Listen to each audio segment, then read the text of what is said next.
4 నెలల క్రితం అసెంబ్లీ ఎన్నికల్లో ప్రభాకర్ గెలిచిన విధంగా భారీ మెజార్టీతో కాంగ్రెస్ ఎంపీగా రాజేందర్ రావుని గెలిపించండి అని మనకొండూరు ఎమ్మెల్యే కవంపల్లి సత్యనారాయణ అన్నారు. ఈ సందర్భంగా ఆయన మాట్లాడుతూ కరీంనగర్కి ఎఫ్ఎం రేడియో, కేంద్రీయ విద్యాలయాలు, హాస్పిటల్లో రోడ్లు తెచ్చారు. రాజేందర్ రావుకు ని గెలిపించండి, రాహుల్ గాంధీని ప్రధాని చేయండి అని కోరారు.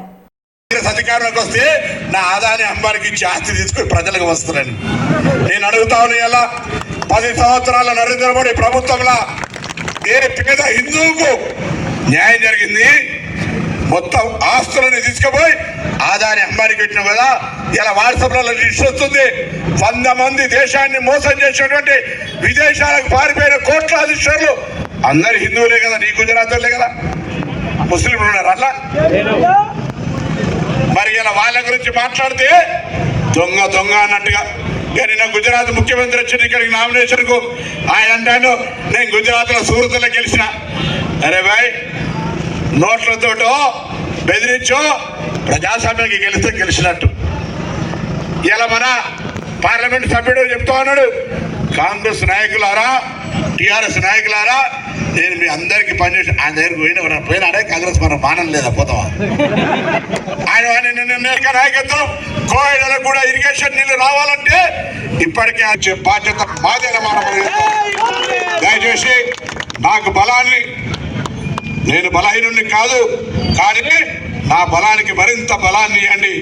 తప్పకుండా ఇంకా గట్టిగా, మరింత గట్టిగా డబల్ స్ట్రోక్ తో పనిచేసేటువంటి అవకాశాన్ని ఇవ్వని సందర్భంగా కోరుతూ, తప్పకుండా మీ అందరూ ఆ విధంగా ఆశీర్వదిస్తారని ఈ సందర్భంగా అయితే తెలుసు. ఊరికి ఎట్టిండి ఎక్కడికి వచ్చిన బిడ్డ పైసలు చెప్పు అది జవాబు చెప్పినాక మిగతా విషయాలు మాట్లాడమని కోరుతాను. అంతేకాదు, హుస్నాబాద్ నియోజకవర్గానికి కావచ్చు, తెలంగాణ కోసం బీజేపీ గత 10 సంవత్సరాలుగా ఏం చేసిందో కూడా చెప్పిన తర్వాతనే ఓట్లు అడుగుమని సందర్భంగా డిమాండ్ చేస్తూ, జాగ్రత్త, నోరు ఒళ్ళు అని దగ్గర పెట్టుకో. ఇలా అమ్మలగిన కోపానికి వస్తే, అమ్మలు ఒకవేళ మాతృమూర్తులు అగ్రహానికి వస్తే నువ్వు మాడి మసైపోతావు బిడ్డ. ఎందుకంటే ప్రతి తెల్లకు మాతృత్వం అనేటువంటి తల్లికి చాలా గొప్ప వరం. అటువంటి తల్లులకు పుట్టిన బిడ్డల్ని ఆ బిడ్డ ఆ తల్లి బిడ్డనో కాదు నరసమ్మ వచ్చి చెప్తుందని అవమానపరుస్తా ఉన్నాడు. దయచేసి ఒక్కసారి మాతృమూర్తులు ఆలోచించండి.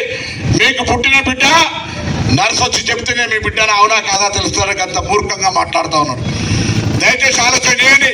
అటువంటి మూర్ఖుడు ఇలా మనకు పార్లమెంట్ సభ్యుడు ఉన్నదంటేనే సిగ్గు అనిపిస్తా ఉంది, అవమానం అనిపిస్తా ఉంది. కాబట్టి దయచేసి ఆలోచన చేయండి. తప్పకుండా కూడా ఒక 5 పనులు చేసి చెప్పాలి.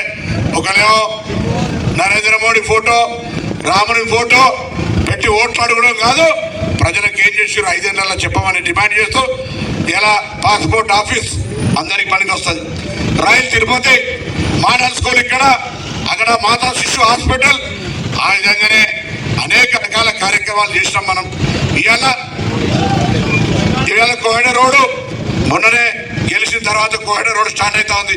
ఇంకా అనేకమైన పంటకు 500 రూపాయల బోనస్ కూడా ఇస్తామన్నమాట మనం ఇస్తా ఉన్నాం. కాంగ్రెస్ పార్టీ అధికారంలోకి వచ్చింది. దానికంటే ముందు 2014లో తెలంగాణ జరిగింది. తెలంగాణ యువ జరిగిన నాడు 60,000 కోట్ల అప్పుండి గల్లా నిండా పైసలతో టీఆర్ఎస్ కప్పు చెప్పినాం.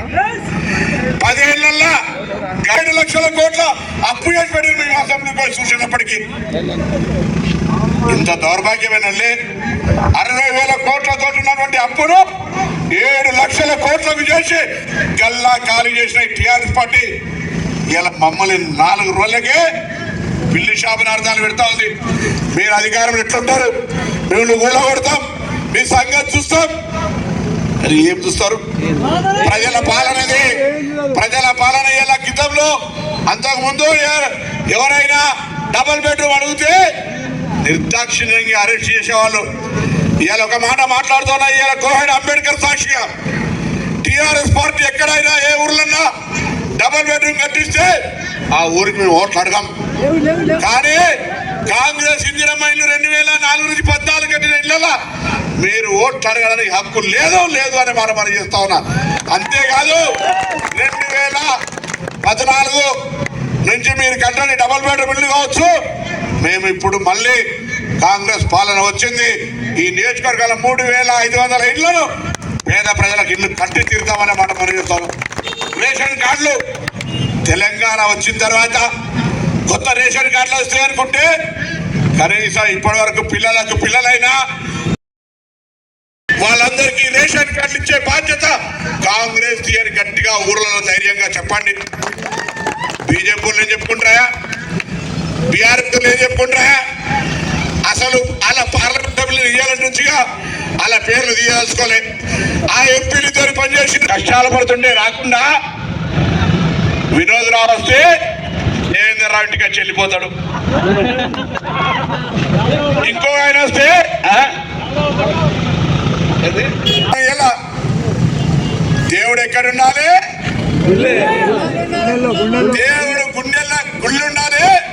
మన గుండెల్లో దేవుడు ఉండాలి, మన గుండెల్లో భక్తి ఉండాలి. ఊరికేనే రాముని ఫోటో పెట్టి రోడ్ల మీద ఫోటోలు పెట్టి అప్పుడప్పుడు కార్లో పోతే చిన్న చిన్న విత్తనాలు పెట్టారు కదా పైసలు. అరే బీజేపీ నాయకులారా, ఒక ప్రధానమంత్రి మీరు ఒక్కసారి దయచేసి ఆలోచన చేయండి. చదువుకున్న వాళ్ళు, మేధావులు. అవునాయా? ఇంతకు ముందు ఇక్కడ టెంపుల్, హనుమాన్ టెంపుల్ లేవా? అక్కడ హనుమాన్ కాంగ్రెస్ అధికారులు వస్తే హనుమాన్ చాలీసా చదవనియారట.